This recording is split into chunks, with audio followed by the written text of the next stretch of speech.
Halo saudara mahasiswa, sehat selalu ya, tetap semangat dalam menempuh studi.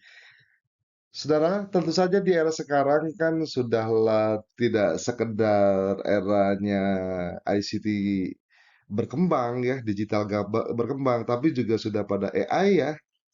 Nah, pada kesempatan kali ini kita akan diskusi mengenai transformasi digital serta inovasi ya di dalam tata kelola pemerintahan. Artinya begini, pada tata kelola pemerintahan yang baik itu kita tidak bisa menafikan kehadiran digital ya. Oleh karenanya bagi organisasi pemerintahan, pusat, daerah maupun desa perlu ya menyikapi ini dengan bijaksana, dengan baik. Apalagi di era sekarang sudah masuk ke dalam era AI ya. Nah, bagaimana secara bijaksana kita bisa menggunakan perubahan, perkembangan teknologi ini ya, baik digital maupun AI di dalam tata kelola pemerintahan. Saudara-saudara mahasiswa, di dalam konsep teknologi informasi dan komputer ini ya, ada tiga pilar ya yang mesti diperhatikan. Tentu saja pertama untuk mencapai efektivitas dan efisiensi di dalam pelayanan publik, kedua untuk tercapainya transparansi dan akuntabilitas, dan tentu saja dengan teknologi informatika ini diharapkan partisipasi masyarakat menjadi semakin optimal sehingga kehadiran pelayanan pemerintahan itu bisa betul-betul sesuai dengan harapan dan keinginan masyarakat.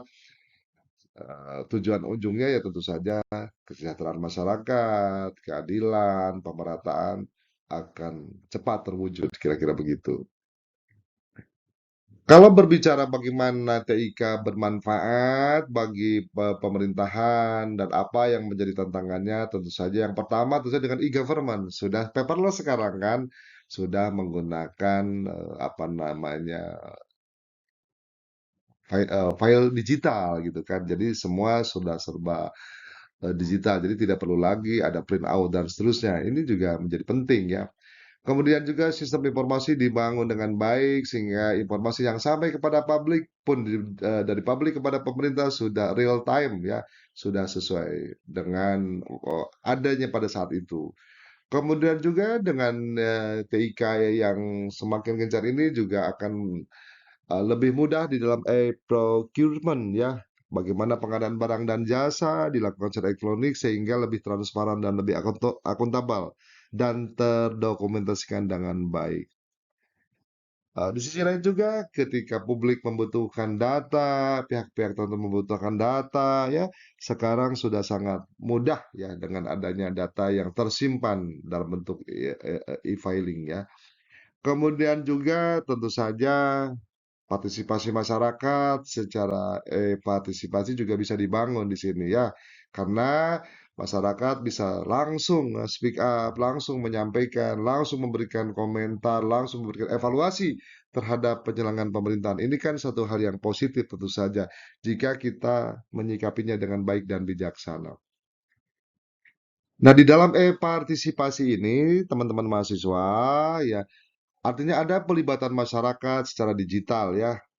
Tapi tentu saja baik terkait dengan informasi, konsultan, dan decision making, ini tentu saja perlu didukung oleh data yang akurat, perlu didukung oleh informasi yang tepat, sehingga tidak salah di dalam pengambilan keputusan. Nah, di dalam implementasinya di Indonesia tentu saja mungkin masih bertahap dan seterusnya. Ini sangat bergantung kepada kondisi dan kemampuan daerah masing-masing. Ya. Baik, teman-teman mahasiswa, selanjutnya terkait dengan regulasi dan strategi dalam keamanan ini menjadi penting ya.